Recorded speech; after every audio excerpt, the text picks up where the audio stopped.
নমস্কার বন্ধুরা, সিম্পল রন্ধনশালা চ্যানেলে আপনাদের সকলকে স্বাগত। আজ আমি আপনাদের সঙ্গে আমার এবং আপনাদের সকলেরই একটি খুব পছন্দের রেসিপি শেয়ার করে নিতে চলেছি।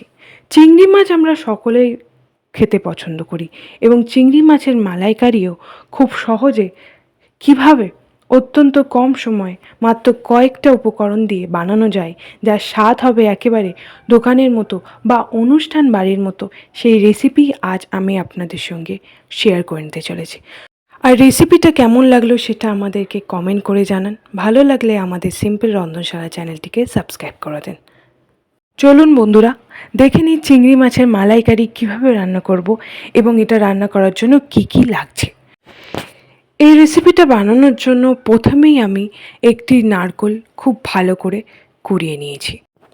চিংড়ি মাছের পরিমাণ অনুযায়ী কিন্তু নারকেল কোড়াটা নিতে হবে। নারকেল কোড়ার সাথে নিয়ে নিয়েছি 2 টুকরো আদা।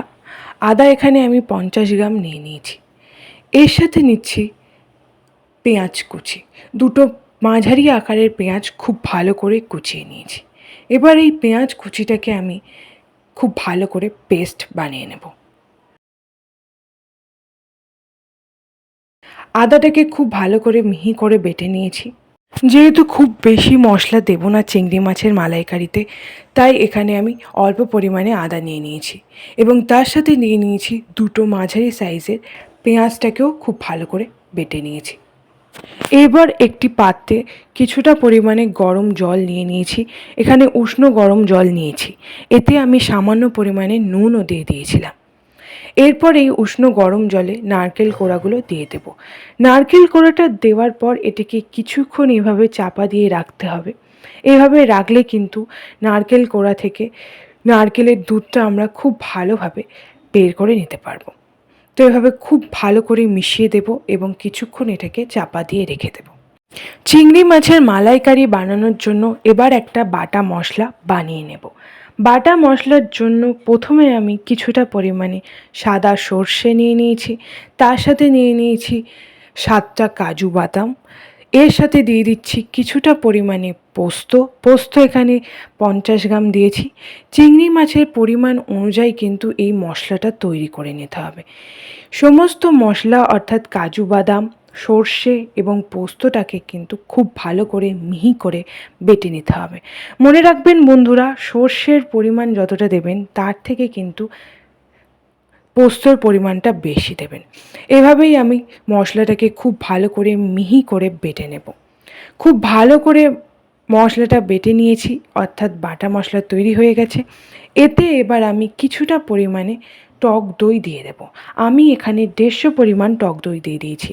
আপনারা কিন্তু চিংড়ি মাছের পরিমাণ বা চিংড়ির মালাইকারির পরিমাণের ওপর নির্ভর করে কিন্তু টক দইটা দেবেন। আমি এখানে যতটা পরিমাণ মাছের তরকারি বানাবো ততটা পরিমাণে টক দই দিয়ে দিয়েছি। 150 গ্রাম টক দই দিয়ে দিয়েছি এই বাটা মশলার মধ্যে। এবার বাটা মশলার সাথে টক দইটা খুব ভালো করে মিশিয়ে নিচ্ছি বন্ধুরা। এভাবেই খুব ভালো করে মশলাগুলো তৈরি করে নিতে হবে, তাহলেই কিন্তু চিংড়ি মাছের মালাইকারি খেতে হবে খুবই সুস্বাদু, একেবারে অনুষ্ঠান বাড়ির মতো। এরপর আমি চিংড়ি মাছের মালাইকারি বানানোর জন্য প্রথমে মাছটাকে খুব ভালো করে ভেজে নেব। মাছ ভাজার জন্য প্রথমে কড়াইতে আমি কিছুটা পরিমাণে সর্ষের তেল গরম করে নেব।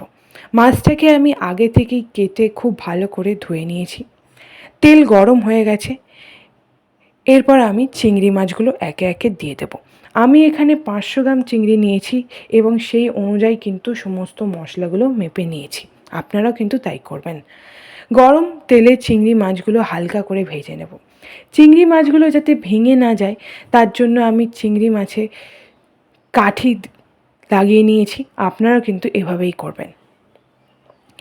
কড়াইতে চিংড়ি মাছগুলো দেওয়ার পর সামান্য পরিমাণে হলুদ গুঁড়ো আর অল্প পরিমাণে স্বাদ মতো নুন দিয়ে দেবো। এরপর কিছুক্ষণ আমি এভাবেই প্রায় 3 থেকে 4 মিনিট খুব ভালোভাবে উল্টে পাল্টে হালকা করে ভেজে নিতে হবে। খুব বেশি কড়া করে চিংড়ি মাছ ভাজবো না, অল্প পরিমাণে হালকা হালকা লাল হয়ে গেছে। এরপর আমি চিংড়ি মাছগুলোকে তুলে নেব। একদমই অল্প অল্প করে ভেজে নিতে হবে, খুব বেশি সময়ও লাগবে না।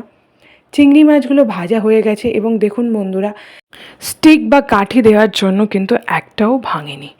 এভাবেই সমস্ত চিংড়ি মাছগুলো খুব ভালো করে ভেজে নিয়েছি। এবার এটাকে একটি পাত্রে তুলে নিচ্ছি।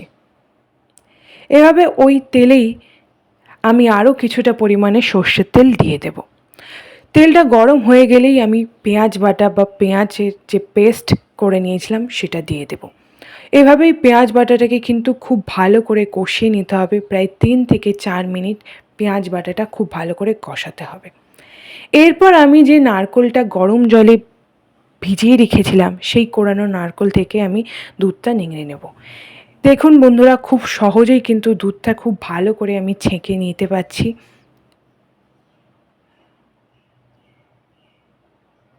এভাবেই কিন্তু সমস্ত নারকেল কোড়াটা থেকে নারকেলের দুধটা খুব ভালো করে আমি ছেঁকে নিয়ে নেব। এভাবেই বাকি নারকেল কোড়াটা থেকেও কিন্তু খুব ভালো করে আমি নারকেলের দুধটা ছেঁকে নিয়ে নেব।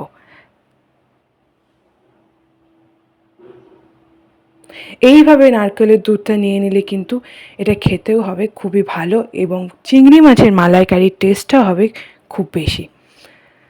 পেঁয়াজ ভাজা হয়ে গেছে এবং দেখুন বন্ধুরা, পেঁয়াজ থেকে তেলও ছাড়তে শুরু করে দিয়েছে। এরপর আমি একটা টমেটো টুকরো করে কেটে নিয়েছি, সেই টমেটোর টুকরোটা খুব ভালো করে দিয়ে দেব।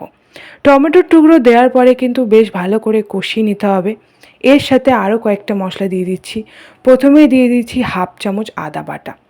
আদা বাটা দেওয়ার পরে আরও বেশ কিছুক্ষণ কষাতে হবে। এভাবেই 2 থেকে 3 মিনিট আমি খুব ভালো করে কষিয়ে নেব, যাতে মশলা থেকে তেল ছেড়ে যায় এবং মশলার কাঁচা গন্ধটা চলে যায়।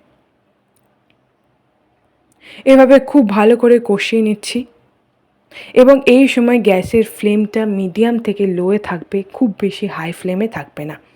মশলা থেকে তেল ছেড়ে দিয়েছে, আপনারা দেখতেই পাচ্ছেন বন্ধুরা। এরপর আমি দিয়ে দেবো 1 চামচ চিনি। যেহেতু চিংড়ি মাছের মালাইকারি আমরা মিষ্টি খেতে পছন্দ করি, তাই আমি এখানে 1 চামচ চিনি দিয়েছি। চিনিটা দেওয়ার পরে আরও বেশ কিছুক্ষণ আমি খুব ভালো করে মশলাটা কষিয়ে নেব। এরপরে আমি দিচ্ছি নুন স্বাদ মতো, তারপর দিয়ে দিচ্ছি হলুদ গুঁড়ো হাফ চামচ, তারপর দিয়ে দিচ্ছি লঙ্কা গুঁড়ো হাফ চামচ। খুব বেশি ঝাল হবে না, তাই এখানে আমি লঙ্কার গুঁড়ো হাফ চামচ দিয়েছি। আপনারা যদি ঝাল একদমই দিতে না চান তাহলে লঙ্কার গুঁড়োটা স্কিপ করতে পারেন। এইভাবে এই সমস্ত মশলাগুলোকে খুব ভালো করে কষিয়ে নেব, যাতে মশলার কাঁচা গন্ধটা না থাকে। এভাবেই প্রায় 3 থেকে 4 মিনিট খুব ভালো করে কষিয়ে নিতে হবে। দেখুন বন্ধুরা, আপনারা বুঝতেই পারছেন মশলা কষানো অনেকটাই তৈরি হয়ে গেছে এবং কালারটাও কিন্তু খুব বেশি হলুদ হবে না, তাই সেই অনুযায়ী কিন্তু মশলাটা দিতে হবে। এবং এভাবেই মাত্র কয়েকটা উপকরণ দিয়ে কিন্তু একেবারে ঘরোয়া পদ্ধতিতে খুব কম সময় অনুষ্ঠান বাড়ির মতো চিংড়ি মাছের মালাইকারি রান্না করা যায়। তো অবশ্যই কিন্তু এইভাবেই সমস্ত ট্রিক্স এবং টিপস মেনে চিংড়ি মাছের মালাইকারি রান্না করবেন, তাহলেই কিন্তু এর স্বাদ হবে একেবারে অন্যরকম। মশলাটা খুব ভালো করে কষিয়ে নিয়েছি এবং মশলাটা থেকে দেখুন বন্ধুরা তেল ছাড়তে শুরু করে দিয়েছে। এরপর নারকেলের দুধ, কাজু, পোস্ত, সর্ষের পেস্ট এবং টক দইয়ের মিশ্রণটা এতে দিয়ে দেব। মিশ্রণটা দেওয়ার পরে খুব ভালো করে মিশিয়ে নেব। দেখুন বন্ধুরা, আমি যেহেতু হাফ চামচ হলুদ গুঁড়ো দিয়েছিলাম, তাই খুব বেশি হলুদ রঙটা আসেনি। চিংড়ি মাছের মালাইকারির যেমন রঙ আসে ঠিক তেমনই হয়েছে। এবার এটাকে কিন্তু খুব ভালো করে ফুটিয়ে নিতে হবে। এভাবে 3 থেকে 4 মিনিট খুব ভালো করে ফুটিয়ে নিতে হবে, যাতে সমস্ত মশলাটা খুব ভালোভাবে তৈরি হয়। 3 থেকে 4 মিনিট পর এবার আমি এতে ভাজা চিংড়ি মাছগুলো দিয়ে দেব। চিংড়ি মাছ দেওয়ার পরেও এটাকে কিন্তু বেশ কিছুক্ষণ ফুটতে দিতে হবে। দেখুন বন্ধুরা, দেখতে হয়েছে কিন্তু খুব সুন্দর এবং কালারটা এসেছে একেবারে অনুষ্ঠান বাড়ির মতো। তো চিংড়ি মাছ ভাজাটা দেওয়ার পরে আমি কিছুক্ষণ এটাকে ঢাকনা দিয়ে রেখে দেব। 5 মিনিট মতো আমি ঢাকনা দিয়ে নিয়েছিলাম। এরপরে আমি আরও একবার খুব ভালো করে তরকারিটাকে নাড়িয়ে দেব। খুব ভালো করে ফুটে গেছে এবং ঝোলটাও অনেকটা কমে এসছে এবং চিংড়ি মাছের মালাইকারির ঘনত্ব ঠিকঠাক হয়ে গেছে, অর্থাৎ চিংড়ি মাছের মালাইকারি তৈরি হয়ে গেছে। ঠান্ডা হয়ে গেলে কারিটা আরেকটু জমে যাবে এবং একেবারে দোকানের মতো দেখতে হবে এবং খেতে হবে। চিংড়ি মাছের মালাইকারি রেডি। এবার এটাকে আমি একটি পাত্রে ঢেলে নেব। তো চিংড়ি মাছের মালাইকারি তৈরি হয়ে গেছে। আপনারা দেখতে পেলেন কিভাবে খুব সহজে অত্যন্ত কম সময় একেবারে অনুষ্ঠান বাড়ির মতো চিংড়ি মাছের মালাইকারি রান্না করলাম। তো অবশ্যই পুরো ভিডিওটা কেমন লাগলো আপনাদের সেটা আমাদের কমেন্ট করে জানান। ভালো লাগলে লাইক করুন, ভিডিওটিকে শেয়ার করুন, আমাদের চ্যানেল সিম্পল রন্ধনশালাটিকে সাবস্ক্রাইব করে দিন, পাশের বেল আইকনটি প্রেস করে দিন নতুন নতুন ভিডিও নোটিফিকেশান পাওয়ার জন্য, এবং অবশ্যই এরকম নতুন ভিডিও দেখতে থাকুন। ধন্যবাদ।